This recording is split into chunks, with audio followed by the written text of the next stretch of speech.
بدك أقول تموي زوجي دفي زركب እግዚአብሔር ካባል ሁሉ ይሞ ለዛዘው ዲዚአ ትንኪያ ወይዶ ሰላም ተከታተልቲ ሶል ሚዲያ ዘዘለኹም ሰላምኩም ይብዛሕ ደቅስ ከንተስ ኤርትራውነት በመነት አይረስ እንዳበልኩቶም ሓደሱን ሶል ሚዲያ ሳብስክራይብ ከመኻላ ኩሉ ንኽባጻሕ ላይክ ሼር አይትሕመቁ ክብራት ተከታተልቲ ከም ተቀጻሊ ላይፍ ዛኣቶ በአቋጣጥራ በርሊን ታይም ሰዓት 6 ከአትዌ ከምኡን ተመሊስና ኣለና ይህን ኣብ ሶል ላይፍ ሰዓት 6 በርሊን ታይም ይራኽበና ክቡራት ተኸታተልቲ ንሎሚ ኣዝዩ ኣገዳሲ እዋናዊ ዛዕባ መደብ ሒዝና መፂና ኣለና ክሳብ መጨረሻ መደባትና ትከታተሉ እንዳዓደምኮ ክብርቲ ኣዴና ወላዲት ንክቡር ፕሬዝዳንት ሃገር ኤርትራ ኣቶ ኢሳያስ ኣፈወርቂ ወይዘሮ ኣዳነች በርሀ ወልደማርያም ዓሪፈን ከምኡውን ንመላእ ስድራ ቤት ፅንዓት ሃብ ንዓን ከዓ ኣብ ገነቱ ይቀበለን እግዚአብሔር እንዳበልኩ ማለት እዩ ያ دحاني تعدمه صبو عدمه ግን ወለዲ አይጽጎቡን ወለዲ ስለደይ ጽጎቡ ንኽብርት ዲና ከዓ እግዚአብሔር ኣብ ሰማይ ከምኡን ኣብቲ ገነት ይቀበለን መላእ ስድራ ቤት ከዓ ጽንዓት ያሃብ ንብል ማለት እዩ ሶል ሚዲያ ኦኬ ክቡራት ተኸታተልቲ ኣብ ናይ ትማሊ መደብ እዚኣ ኣብ ገጻት ፌስቡክ የረከብያ በዚ ጋጣሚ ኣድያ ራሄል ባይረ በጣዕሚ ብልብ ከመስግነክ ይደሊ ናይ ሓውና ኣብርሃ ጽሕፍትያ ብጣዕሚ ኣገዳሲት ክቀባበሉላ ኣብ ፌስቡክ ምስራኣኹዋ ሓደ ግዜ ምንጭ ጽሓፍሉ ኣልዕላ ቢልካ ምዝርጋሕ ጽቡቕ ስለዘይኮነ ምንጭ ክትጽሕፍሉ ከለኹም ጽቡቕ እዩ ኣነ ግን ኣብ ሓደ ኮመንት ከምዛት ሪእዋ ዘለኹም ረኺበያ ብጣዕሚ ኣገዳሲት እያ ናይ ኣብርሃ ገብረ ሓውናያ መእረምታ ሓራይ ተወሳኺ ኣብ ኮመንተሪ ነይረ ኢሳያስ ጸጋይ ትሕዝቶ ናቱ ዝሰርሖ ኣብ ስነ ጥበብ ኤርትራስ እንታይ ኣበርኪቱ ትፈልጦ ተለካ ሰሎሞን ገለባ በለና ዝብል ጽሑፍ ኣነኮ ብዛዕባ ኢሳያስ ጸጋይ ስዎ ጅግና ኢሳያስ ጸጋይ ክገልጾ ብቕዓት የብለኝ ባህር ይውሕዶ ሞተር ሰውራ ይባሓት እዩ ሞተር ሰውራ ካብቶም ሞተር ሰውራ ኢልካ ክትገልጾ ትኽእል ጥራሕ ዘይኮነስ 100% ሞተር ሰውራ ካብ ሓንቲ ኣብ ናይ ሲነማ ሰመረ ዝተዘርግሐት ኣርካይቭ ዝረኸብኩ ኣላሞ ከም መጀመሪ ክትኮነና እዚኣ ንስማዓያ ናይ ስቡእ ተጋዳላይ ጅግና ኢሳያስ ጸጋይ ንስማዓያ እትዘበርኮተ ማለት ኤርትራ ማዕዶ ዝኸፈቱ ወርቃዊ ስነታት ዝውንን ብሉእ ስነ ጥበባዊው ኢሳያስ ጸጋይ ዘፍሬም ስራሓት ንገለም ስንጠቅስ ከዓ ፋኑስ ብርኪሊሎ ለሚነይ ተጋዳላይ ወዲኒ ታመሬተይ ቀጤነልካ ኣውለየ ኣሻዕለ ንጉሲ ስውእ ብሬን ዓለለ ሽደን ጎቦ ደንደን ምልሻ ስርናይ መስርዕ ብሬን ኣንቢቤዮ ደብዳቢኡ ሓሬና ኤረና ዋርሳይ ሰቤ ሓዳስ ቤተይ ደግዓ ሁሉ ኣወት ተሻሙ ህዝበይ ኣወት ቀሪባ ኣደይ ኣስመራ ኢራብ እግሪ መኸል ኣምባሳደርን ካልእን ክኾናን ከለዋ ተንቅሳቐሲ ፊልሚታት ከዓ ፍቕርን ኩናትን እታደ ምስጉን ዘርኣይ ራሄል ንእሽተ ሓዊ ክንዲ ሓሙተይ ሚለኑ ነዊሕ ቀጽሪ ዘይድበስ ጓሂ ትማሊ ወዘተ ኣፍርዩ ዝሓለፈ ጅግና ስነ ጥበበኛ እዩ ለሚነይ ብዝኾነ መንግስቲ ብዝኾነ ቋንቋ ኣብ ዝኾነ ሜዳ ኣብ ዝኾነ ጣቋም ይምጻእ ብምኩሑ የትክላ ፍትሑ ኣነለን ምዕራፍ ታሪኽ ኣለዋ ጓሓፍ ነቒልካ ጅግና በዓንተቦ ዓደይልካ ካልኣት ይጻበቦ ወሰን ዳሕዴርካ ወሰን ሒሹ ዘይንፋስካ ንፋስ መን ሒሹ ዘይሓይልኻ ሓይሊ መን ትሒሱ ዘይመትከልካ መትከል መን ነጊሱ እታ መትከል ሎሙንዶ ሞይታ ሸዊት ዓደይ ወዲያ መን ከይዘምታም ዓይነይ ብኽፍታ ብርከይ ብጥዒታ ከይድቅስ ዶ ከይኮነ ወጋሕታም ልበይ ብቕርሕንታ ስነይ ብንኽስታ መሬት ከይብፀሓየ ናብ ደረታም ለሚነይ ኣዴኻ ተሓቢነም ስንካ ፀውዐ ምስ ሰብ ዝና ነርካ ሰሚዐ በኣኻ ኾሪዐም ወሰን ኢሉዶ ወሰኔ ኢሉዶ ወሰን ደራሲ ኢሳያስ ጸጋይ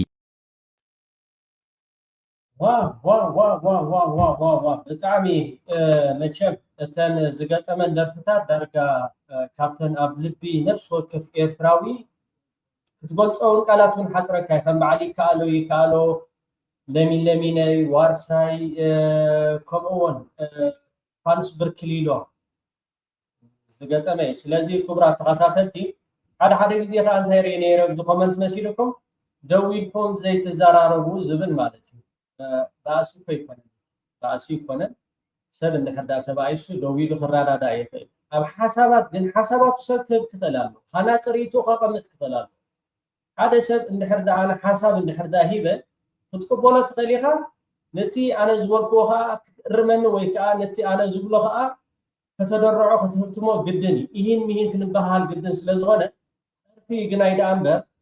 ኣብ ማሕበራዊ ሚድያ እንድሕር ዳ ተዘርጊሑ በቲ ዝቐረበ ነገር ከዓ ብውርፁፅ ብፅፉፍ ፀርፊ ዘይብሉ እዚኣንስ ከምዚኣ ክትኮን ኣለዋ እዚኣን ከዓ ከምዚ ክትከውን ነይርዋ ምባል እዚ ባእሲ ይኮነን እሞ ገለገለ ሰባት ኣለኹም ደው ኢልኩም ደይትራ ባእሲ ትኾንካ ኢኻ ትራዳዳ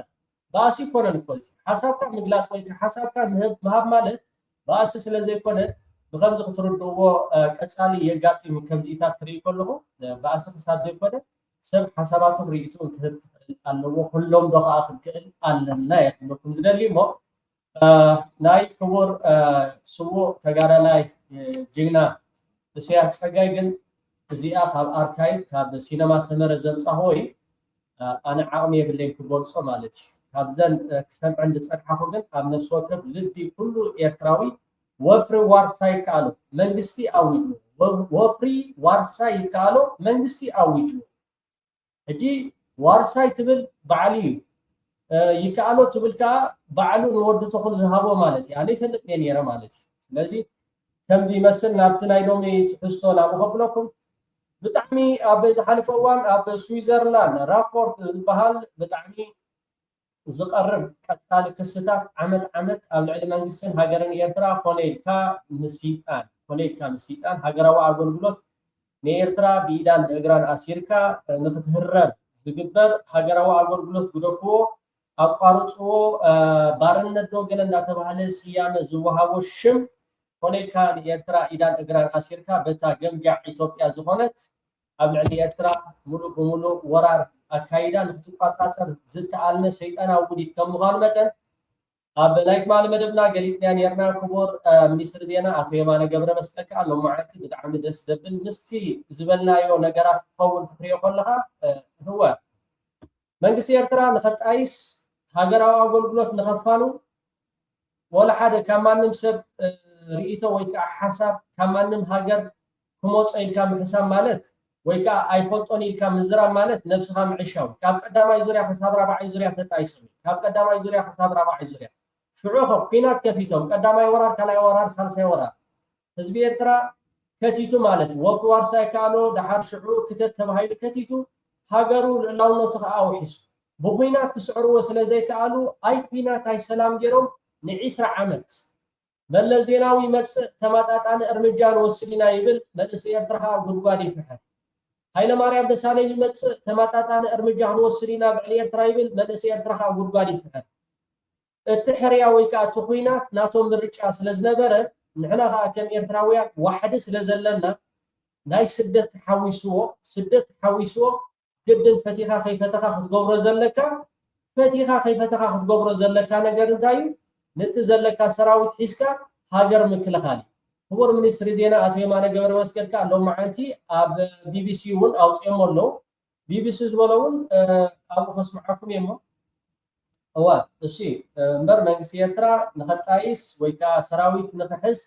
ወልፊ ስለ ዘለዎ ይኮነን እሞ ኣብታ ናይ ትማሊ ከስምዓኩም እየ መርበብ ኤክስ ኣብ ዘስፈሮ ፅሑፍ ሎቢስትታት ሚኒስተር የማነ ኣብ ማሕበራዊ መርበብ ኤክስ ኣብ ዘስፈሮ ፅሑፍ ሎቢስትታት ምዕራባውያን ኣብ ጉዳይ ሃገራዊ ኣገልግሎት ዝነስሖ ዘሎ መግለፂታት ካብ ኩንነት ዝረሓቕን ሕሱርን ክብል ገሊፅዎም ታሪኻውያን ተፀባእቲ ህዝቢ ኤርትራ ንማዕከን ህንፀት መንእሰያት ኤርትራ ዝኾነ ሰዋ ኣንፃራ ብዙሕ ክብሉ ሰሚዕናዮም ኢና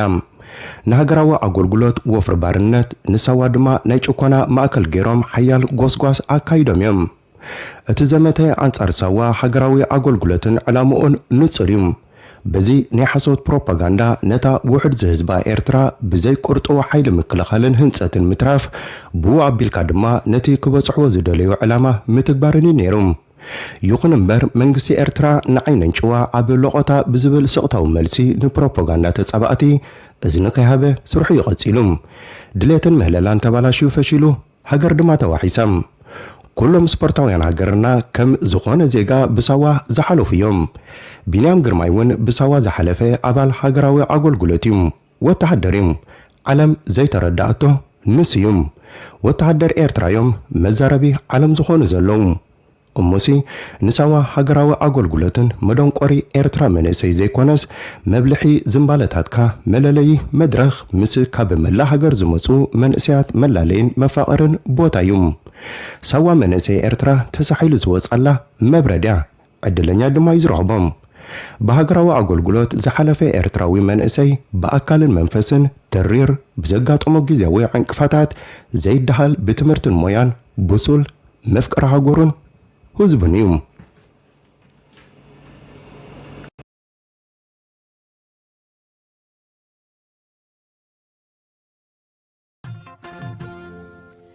متياش أبالات هاجراوي أقلقلوت بسنكي مس إثيوبيا زنحن زغطل زلون قونسن وطرن كفتسام كم زي تخالة منستر زينا إرترا قليتهم فولي لأخ حبرات هاجرات تركل بسنكي ناي إثيوبيا كساب زعلت زيامة ساب زعلت زيا انتاي لم ينكزارو وزوع لدلو توم سبستانات نا إثيوبيا محردايلنا حدا لإرترا قازاخ نقبراينا خنوراينا بحرناتنا نيرو إرترا تبهال هاجراينا برتن إرترا أكال إثيوبيا نات بهال ليتن معتن زكاية دفيد ناي معرباويان بدحري ناي بعد إسرائيل ناي بعد إمارات أجندا طمح زلوهم إثيوبياويان أب 4 كيلو زلوهم أتسأل بزاربوي كم زندا سمعها جندا مول خالد تجاجي كم زندا سمعها خالد سراوي كتتايس حسب من حوار السرعات بتسجلنا خاب مريت ويكا خاب قرن أفريقيا حاج حقوق مستفى تمتياس ناي سراويت كم أول تعامت شد شورحن نام نور زمونا صل أوان جدنن أب تعطى أبناء منستر مكلخان كبور جنرال سمحات إفريم زبونو جنرال فيليبوس زبونو أب ناي تعطى حيثات مكلخان يترى بدحر حجي إذناي أبي أحمد أب سلطان أب زمتانو سلام مسيرترا مسجبرة منكسي إرتراها أبي أحمد دحاني تسفى لو جل خام بال ويكا تزغر زنبر أكايدا تسفى زهبي نيرو أعتقد أنكم ما راحكم كتنبوات خلي نحنا نام نقول في المرسيناتي هاجرا وأقولولت بتي مدوب سراويت كمها عمتش الشورحن أقولولت بقوم عينت كم كيدنا زبل أتعطى كيكم كتنبوات خلي حجها لك كبور منستر زينا أتو يمانا قبر مسكال قليل قوازلو بسنكي إثيوبيا من إسيرترا أبدرخاتاتن كساب زعلت زيها واغاز غفل زلو معراواوያን ተንታብሉ አጣይፍዎ ንሰራዊት ኤርትራ ፈንዎ ተሳዋዝ ዝበሃል ዕፀዎ እንድሕር ዓፂኻ እንድሕር ዳ ኩሉ ነገር ጌርካስ እንታይ እምኩ ገብሮኻ متياش أبالات هاجراوي أقلقلوت بسنكي مس إثيوبيا زنحن زغطل زلون قونسن وطرن كفتسام كم زيت خالة منستر زينا إرترا قليتهم فولي لأخ حبرات هاجرات أب قداي سبعو مسالات إرترا محمد عبد السلام بابيكر منكست إرترا نتنو الكسبات أب كبير تساقا مودي أزرلو قدود عسكرنا نمحياش زوسدو زخون عينت سقوم تيلن بمبال أب زحالة فسومون قليتو نيرو عزي برهانم منستر يمانة بعسران سلطن سنة أب إكس بزوج أو صحفة منجستي زغطلو زلو قدودن قرب ألبون هاجراو أقلقلوت كبك عزقبر محزن تاتات لتهاجر نمسرت أيزي تمهزه هاساي بوليسيتات زنقلو مخانو بمقلات وقيسو أتي قداي داقم أقلبو قلو وقنات كم زرخبز تغسط منستر توم أبتي زي قوارص مكره إرترا دقوفهم زي حبو مشارختي بزعبا كرتي مكل على إرترا مخرجهبو زحاتتهم كم زي لقليتو أتو يمانه توم وقنات من مخانم بنتر أي تغسن تخنا قلنا بزحلة فسمون فليلو حبرات هجرات محمد عبد السلام بابكر أبزغرب وتبتب إرترا نتنول كاسوات عب كبيت أجم أو دي أوزلو وتعدراوي عقلقلوت نممحياش زوسرتو زخون عين السقمتي يلني لونيرو تتبتب كب حملة كل التشحن إسران حمشن جميرو أبزوادو نامنت أبسجنيتي برتع قفا كم استخيل كايده بمتقاس زي قدود عسكرنا قبل منسيات حيال قطباون محبراون تغططات يفترالو كبل أبا جنيفا نستقابئه بيت مخري سبعة مسالات أفليتو أتو يمانا بزهبو زرزراو مجلسي حموشت عبيت نتبتات أسفيرو لو قداماي إرترا أبا فلما عمتات ناتسند عبي سراويت نيم حز مدب كم زينبرا بمجلات بشون شعات ميتن تيس عنكلتن نتي أستات ميت شح زينبرا عقم سب هزباو جنبر بسوسان حموشن ميتاويت كوغودل كم زوسنن وتهدراو سرة أمنت سلاسان حموشن تغكل هو መንግስቲ ኤርትራ ተሳዓን ሓደን ናጽነት ህዝባዊ ግንባር መስኣተው ብድሕሪኡ ሰራዊት አጣይሲ ተጋደልቲ ሳጣይሲ ሰራዊት መሓዝ ማለት ኮነ ሓንቲ ሃገር ጥፍኣት ማለት እዩ ብኽነት ማለት እዩ እዚ ከማን ሰራዊት ናይ ኤርትራ ስካለ ተተረፈ ዲጋ ወዲ ዲጋ ንህዝቢ ይሕግዝ ኣብ ወፈራው ልምዓት ገለ ይሳተፍ ግን ሰራዊት መሓዝ ማለት ንሓንቲ ሃገር ብጣዕሚ ዕንወት ማለት እዩ ፈቲ ከይፈተው መንግስቲ ኤርትራ ግን አማራጭ ዝባሃል ነገር የብሉን እተና ኢትዮጵያ መጸናኩም ተሐርናኩም ዝብል እታ ምክንያት ብትክክል ሚኒስትር ዜና አቶ የማነ ገብረ መስቀል አቅሪቡ አሉ እታ መስኻ እሰ እዛ ስርዓት ብጽግና ወይ ታዝና ኢትዮጵያ ስጋታት 100 ክሳብ ዘይተቀንጠጠ 100 ኣብ ልዕሊ ኤርትራ ተጻብኦ ክሳብ ዘይቋረጸ ምዘቋረጽ ግን መንግስቲ ኤርትራ መኻረ ዝባሃል አይልኝ ማዓድ ዝባሃል አይልኝ وحالت مسيركا منقرتي بزعبا هاجراو አገልግሎት بزعبا ሰራዊት ኤርትራ ለመንግስት ኤርትራ ምዝራብ ማለት ወይ ካነ ህዝብ ኤርትራ መምዓድ ማለት وحالت مسيركا መንቆሪ ሳዋዕ ጸዎ ቢኩም በእግሩኩምን አሲርና ባቃ ደልያትና ክንገብረኩም ሃገርኩም ክንቋጣጠር ይትመለጥ ነቲ አስታት 100 ሺህ ዝነበረ ዓቅሚ ሰብ ህዝባዊ ግንባር በሱሳን 5 ሚታዊት ክጎድል ከም ዝወሰነን ወተሃደራዊ ሰረተ እምነት 35 ሺህ ዝበጽሕ ንእሽቶ ምድብ ሞያዊ ሰራዊት መሓዝ ጥራይ ከም ዝነበረን አዘኻኺሩ ሃገራዊ አገልግሎት ድማ ከም መመላታ ናይ ወፃ ስግኣት ዝዓለመ ዕቁር ሰራዊት ይነሩ ካልኣይ በመሰረት ናይ 1994 አዋጅ ሃገራዊ አገልግሎት ን18 ኣዋርሕ ዝጸንሕ መንባሩ ዘኻኺሩ ሰንክቲ ኣብ 1998 ዝተወልዐ ናይ ወራር ኩናት ምስ ኢትዮጵያ ግን ገደብ ኣልቦ ክኸውን ከም ዝተገደደ ይምጎት ብ2005 ኮሚሽን ካሕሳ ኤርትራ ነቲ ኩናት ከም ዝጀመረቶ ብምውሳን ኣስመራ ቁኑዕ ኣይኮነን ብምባል ነቲ ብይን ክትቅበሎ ከላ ኣዲስ ኣበባ ነቲ ናይ 2002 ናይ ደቡብ ውሳነ ምሕሳማ ነቒፉ ሳልሳይ እቲ ኣስታት 100,000 ሰባት ዝቐዘፈ ኩናት ብስምምዕ ኣልጀርስ ምስ ኣብቅዐ ኣብ 2001 ክሳብ 2007 ልዕሊ 105,000 ኣባላት ከም ዝተሰናበቱ አቶ የማነ ኣነጺሩ ኣሞዳታ ግን ስርዓት ኢትዮጵያ ውዕል ብምጥላም ባድመ ሒዙ ብምቕጻሉ እቲ መደብ ተወንዚፉ ራብዓይ በቀዳማይ ሚኒስትር አብይ ዝምራሕ መንግስቲ ኢትዮጵያውን ናይ ወራር ፖሊሲ ይቕጽል ከም ዘሎ ብምኽሳስ አዲስ አበባ ኣብ ደገ ቀይሕ ባሕሪ ክትውንን ትገብሮ ዘላ ጎስጓስ ብዓይኒ ኣስመራ አዋጅ ኩናት እዩ ኢትዮጵያ ብወገና ኤርትራ ትክክል አዋጅ ኩናት እዩ ኩናት መጻናኩም እንዳተባሃለ ዝግበር ካብ 2001 ክሳብ 2007 አነ ባዕለይ ኣብ ኤርትራ ነይረ ምጥያስ ነይሪ ሰራዊት ኤርትራ ይጣየስ ነይሩ ግን ንትውዕል አልጀርስ ጥሒሶም አይ ኩናት አይ ሰላም ምስ ቀጽለ እቲ ፈሪሞም ሚሒሎም ጥሒሎም ምስ ኣተውዎ ዶብ ንኸይሕንጸጽ ውጥን ወይ ካ አጀንዳ ናይ አሜሪካ ከም ዝነበረ ተመሊሶም ካ መንግስት ኤርትራ ክኸሱ ከለው ኣይሓፉን እዮም ሰነድ ግን አብሎ ለውጣን ኦፕሽን ዘርእስተ መጽሐፉ ንጉዳይ ዶብ ኤርትራን ኢትዮጵያን ብዝምልከት ከም ዝስዕብ ጽሒፉሎም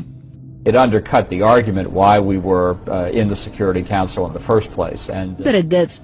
ኣነ ጸግዕ የብለይን ናይ ኤርትራ ነጥብ ግን ሓቅነት ዘለዎ ኮይኑ ይስምዓኒ ኢትዮጵያ ኣብ 2000 ነቲ ዶባዊ ምስሓብ ንምፍታሕ ዝቐረበ ሜካኒዝም ተሰማሚዓትሉ ከተበቅዕ ዝኣተወቶ መብጽዓ ጠሊማ እያ ኣነ ነቲ ጸገም ክንፈትሖ ኣለና እናርኸሰ ክኸይድ ሰቒድና ክንርኢ የብልናን ይብል ነይረ ፈረንሳ ጃፓንን ካልኦት ኣባላት ባይቶ ጸጥታን እውን ምስ ርእይቶ ይሰማምዑ ነይሮም ንዓይ ፈጺሙ ክርዳእኒ ብዘይከኣለ ምኽንያት ግን so when Assistant Secretary Fraser shifted her position which it was within her responsibility as Assistant Secretary for Africa it ኣብ ለካቲት 2002 ጃን ዳይ ፍሬዘር ኣንፈታ ብምዛር እቲ ጌጋ ኢነሩ ኢላ ዝደምደመቶ ውሳነ ኮሚሽን ዶብ ኤርትራን ኢትዮጵያን ዳግም ተላዒሉ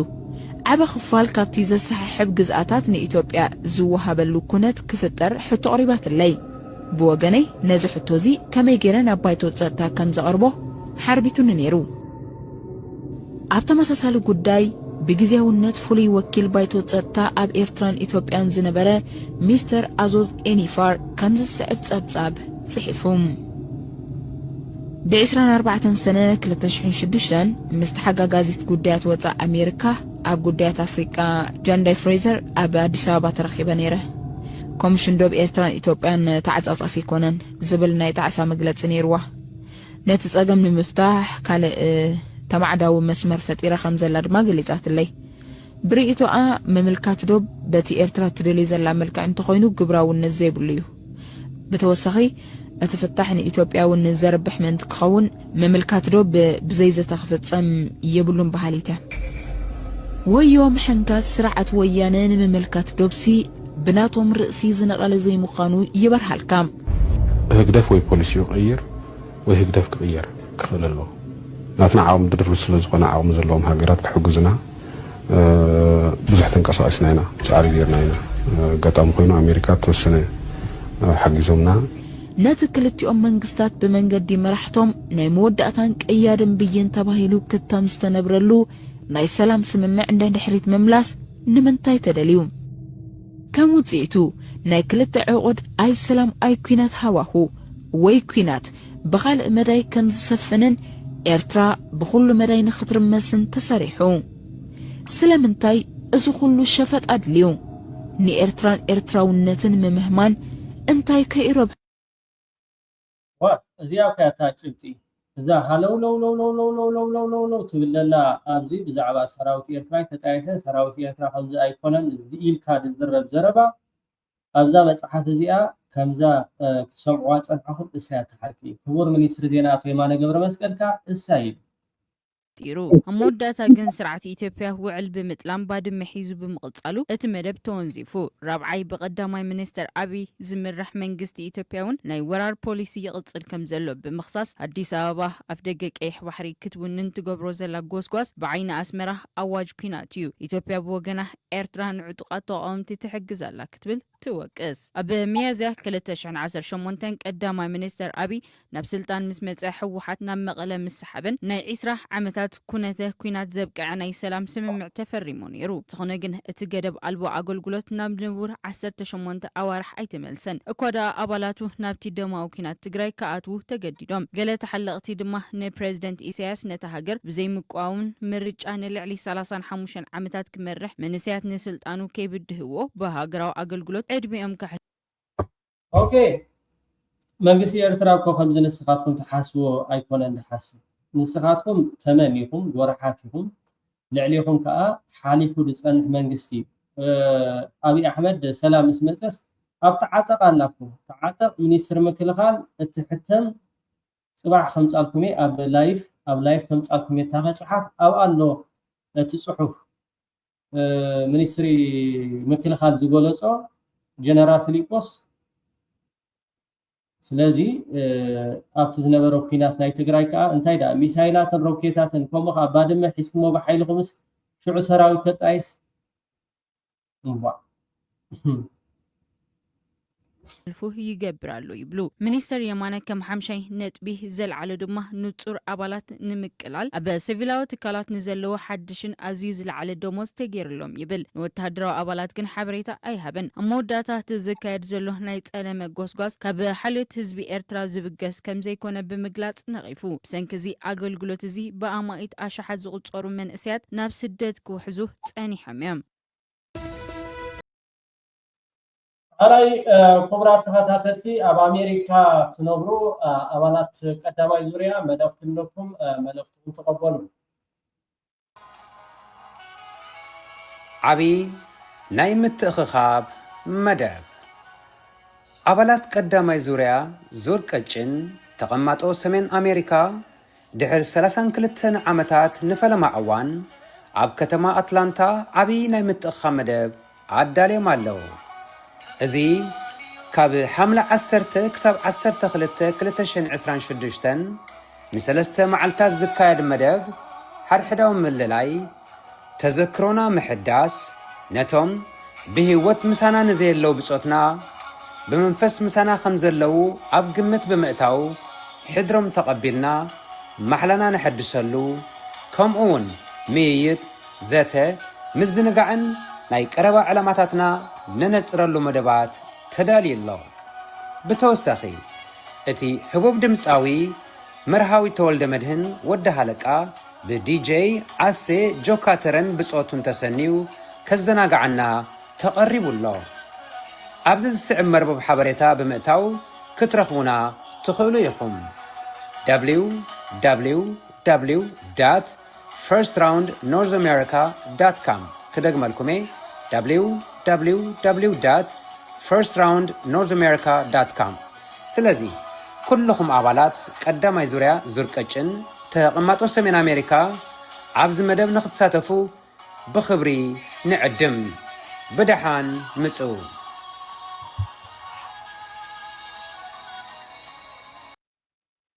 ሃራይ ክቡራት ተኸታተልቲ እቶም ኣብ ሱዳን ከምኡውን ኣብ ኢትዮጵያ ዘለኹም መንእሰያት ኤርትራውያን ተጠንቀቁ። ኦኬ የሬታ እቶም ኣብ ኢትዮጵያ ከምኡውን ኣብ ሱዳን ዘለኹም መንእሰያት ኤርትራውያን ብዝተኻለኩም መጠን ገንዘብኩም ሒዝኩም ናብ ዓድኹም እንተተመሊስኩም ንዓኻትኩም ፅቡቕ፣ ገንዘብኩም ሒዝኩም ናብ ዓድኹም እንድሕር ተመሊስኩም ፅቡቕ። ጽባሕ ንግሆ ድምፂ ሁኑና። ኣብ ኢትዮጵያ ድምፂ ዝኾነኩም ኣብ ኤሮጳ ይኹን ኣብ ኣሜሪካ፣ ኣብ ካናዳ፣ ኣውስትራልያ የለን። መንግስቲ ኢትዮጵያ ንህዝቡ ዘይኮነ ንዓኻትኩም ክኸውን ኣይክእልኒ። ተወሳኺ ናብ ሊብያ ተሓስቡ ዘለኹም መንእሰያት ኤርትራውያን መንግስቲ ሊብያ ሎማዓንቲ ዘውፅኦ ሓበሬታ ኣሎ። ንሱዳናውያን ብብዝሒ ናብ ሊብያ ናብ ኤሮጳ ዝግበር ማለት እዩ እገዳ ከም ዝገበረ ዝኾነ ኤርትራዊ፣ ሱዳናዊ፣ ኢትዮጵያዊ ተታሒዙ ናብ ዓዱ ከም ዝምለስ ናብ ዓዱ ጥራሕ ምምላስ ዘይኮነስ ተኣሲሩ ኣደዳ ዘይተደልየ ነገራት ከይትኾኑ እቲ ቤት ማእሰርትን ፈልጦ ኢና። ናይ በዓል ሊብያ ብጣዕሚ ከቢድ እዩ። ኣብ ሃሩር እዩ፣ ሳህራ እዩ፣ ቢንቃዚ ከዓ መገዲ ናይ እቲ ትኸደሉ መገዲ ብናይ ሱዳን ጌርካ ቋሪፅካ ክንደይ ሸፋቱ ሓሊፍካ ኣብዚ ጉዳይ እዚ ከዓ ብዕቱብ ወተሃደራት ኣዋፊሮም ናይ ፀጥታ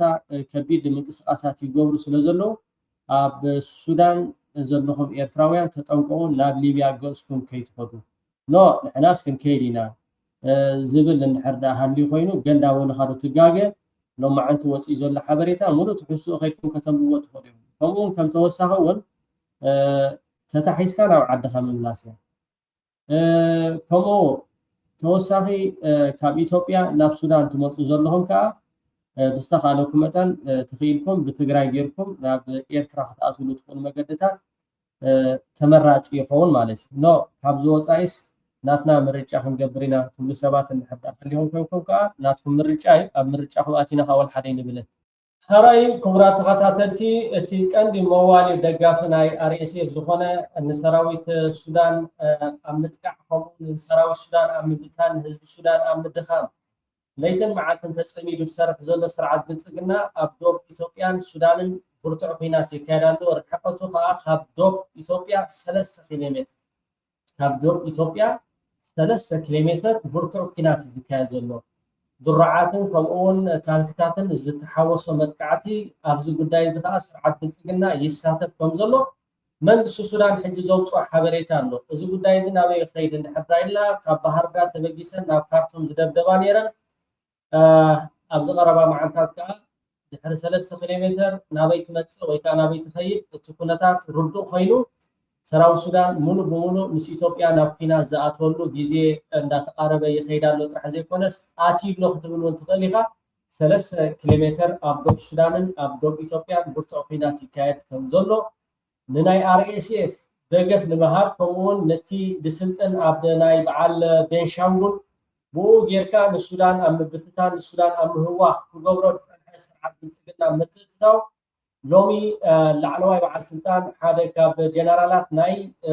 አርኤስኤፍ ኣብዚ ጉዳይ እዚ ብወገን ጫድ መንግስቲ ኢትዮጵያ ኣብዚ ጉዳይ እዚ ደገፋት ብመገዲ ኢማራት ዓረብ ዝመፅእ ኣፅዋራትን ተተኮስትን መድሃኒትን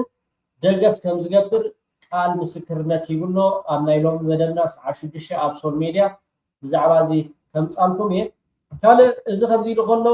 አቆቦ አሁን ብርቱዕ ኩናት ይካየዳሎ ኣብ መንጎ ፋኖን ናይ ኢትዮጵያ ሰራዊት ክትብለው ናይ ተኸሊኻ ናይ በዓል ብርሃኑ ጁላ ሰራዊት ኣደዳ ምምራኽን ኣደዳ ምብትታንን ይኸውን ኣሎ ጽባሕ ንጎ ከዓ ተጋሩ ክትንቀቑ ዘለኩም ኣብዚ ዝካየድ ዘሎ ብርቱዕ ኩናት ኣብ ቆቦ ኣብ መንጎ ፌደራልን ኣብ መንጎ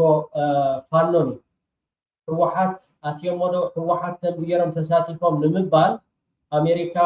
ልኡኻ ናብ ትግራይ ክሰድድ እያ ጽባሕ ድሕሪ ጽባሕ ሎሚ ኣይደኖ ዕለት 25 ሎሚ ዝብል ኣሎ 26 ዝብል ኣሎ ግን ልኡኻ ክሰድድ ስለ ዝኾነ በዚ ጉዳይ እዚ ኣማኻኒ ህወሓት ኣብቲ ኩናት ትሳተፍ ኣላ ናይ ቆቦ ኢልካ ንምውንጃል ወይ ከዓ ግዳይ ንምግባር ዝዓለመ ውዲት ከም ምዃኑ መጠን ኣብዚ ጉዳይ እዚ ህወሓት ይሳተፍ ከምዚ የለ በዚ ጋጣሚ ክሕብረኩም ይደሊ ካልእ ሃብታሙ ዝተዛረቦ ዘረባ ኣሎ እዚ ዘረባ ከዓ እዚ ቀፃሊ ከም በዓል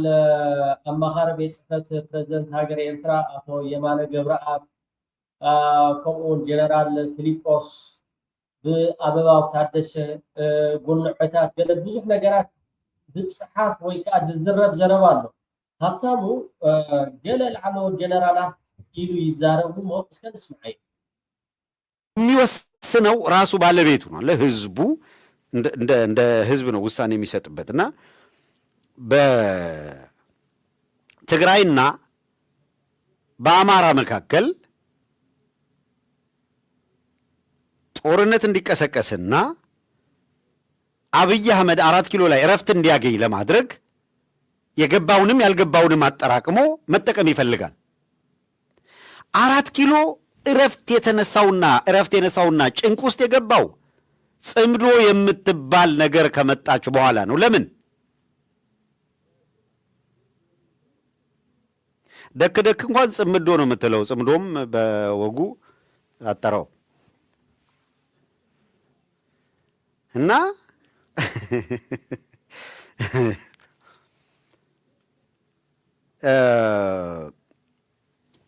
ፖለቲካ የእውነት ቅድም እንዳልኩት ነው እኔ ምንም ሰው ተፈጥሮ ነው እኔ በግድ እንዳይለ ገብረ ሥላሴ ሯጭ ልል አልችልም ደክ ነው ልል የምችለው ጽምዶ እንደዚህ ነው እንትን እንደዚህ ነው ምናምን ምንድነው ጽምዶ ኤርትራና ትግራይ አብይ አህመድ ኤርትራውያንን አፕሮች አደረገ እነ ኢሳያስ አፈወርቂን አፕሮች አደረገ ትግራይ ላይ ይደረግ ለነበረ ውጊያ እነሱን ተጠቀመ ቀጠለና ራሱ ኢሳያስን እንዲገልለት የኢሳያስን ኢታማዦር ሹም ፊሊጶስን ከፕሪቶሪያ ስምምነት ጋር አያይዞ አብይ አህመድ ወደ ፕሪቶሪያ ስምምነት ከህወሓት ጋር ሊገባ ከነጌታቸው ረዳ ጋር ሲሞዳሞድ ጀነራል ፊሊጶስን በጎን አፕሮች አድርገው ለጀነራል ፊሊጶስ ገንዘብ ከፍለው ኢሳያስን ለማስገደል ሞከሩ እና አብይ አህመድ አፕሮች አድርገውታል ጀነራል ፊሊጶስ አንድ ቀን ይሄን መረጃ ወይ ያወጣዋል ወይ እና አብይ አህመድ ይተፉታል እንደ ጀግንነት ከወሰዱት ኣብቲ ናይ ፕሪቶሪያ ጊዜ ኣብ ዝፈራረሙሉ ዝነበሩ ጊዜ ስርዓት ብልፅግና ዛስዋይ መንግስቲ ኤርትራ ምስ ስርዓት ብልፅግና ኣብ ዝኾነ ሰዓት እግዚኣብሔር ምፃእ ከምኡን መልኣኽ ይምፃእ ሰይጣን ምፃእ ሰብ ይምፃእ ኣሜሪካ ትምፃእ ቻይና ትምፃእ ነዚ ስርዓት እዚ ሓንሳብን ሓዋርን ክጠፍእ ክእል ኣሎ ክቡር ጀነራል ስብሓት ፍሬም ሪኢኹም እዮም እታ ዶብ ምስ ተኸፍተት ኩሉ ግዜ ካብ ኢትዮጵያ ዝመፅእ ጥዑይ ነገር ኣይመፅን ፕሬዚደንት ኢሳያስ አፈወርቂ ንምቕታል ኣይፈልጥዎም እዮም ገንዘብ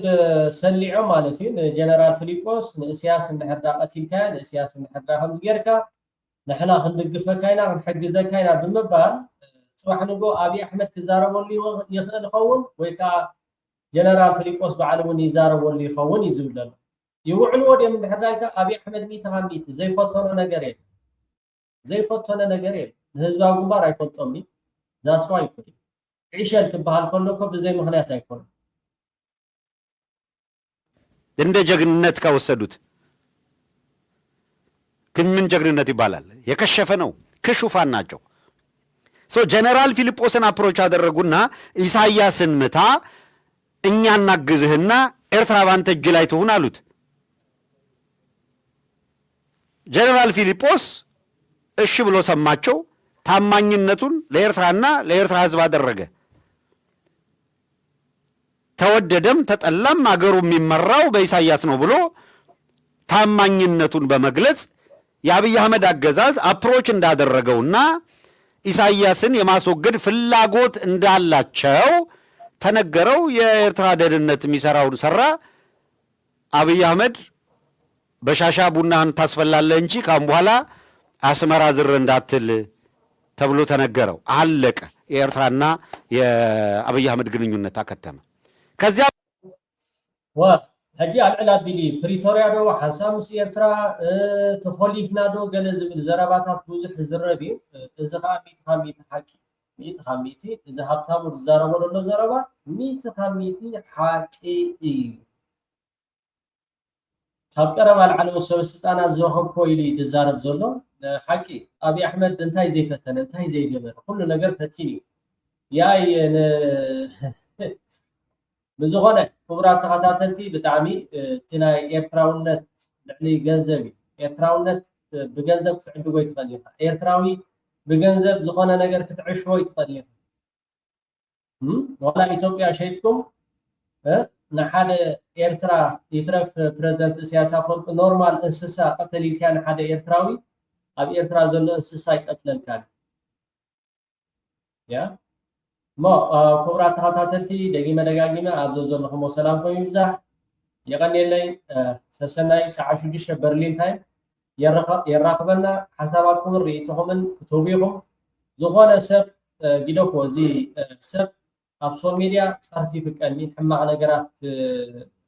ፅቡቕ ኣይኮነን። ሓሳብካ ምሃብ ግን ፀገም የብሉ። ሓሳብካ ብውርፁፅ ንህዝብን ሃገርን ዝጠቅም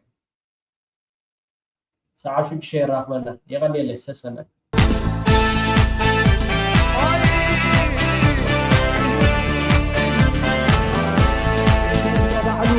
ብገዛ ቁልጡሙ እዩ ዘውዲ ደፊን ዝርከብ ዘሎ እግዚአብሔር ካብ ባዕሉ ኩሉ እሞ ነዛ ዘውዲ እዚኣ ዝትንኪያ ወይ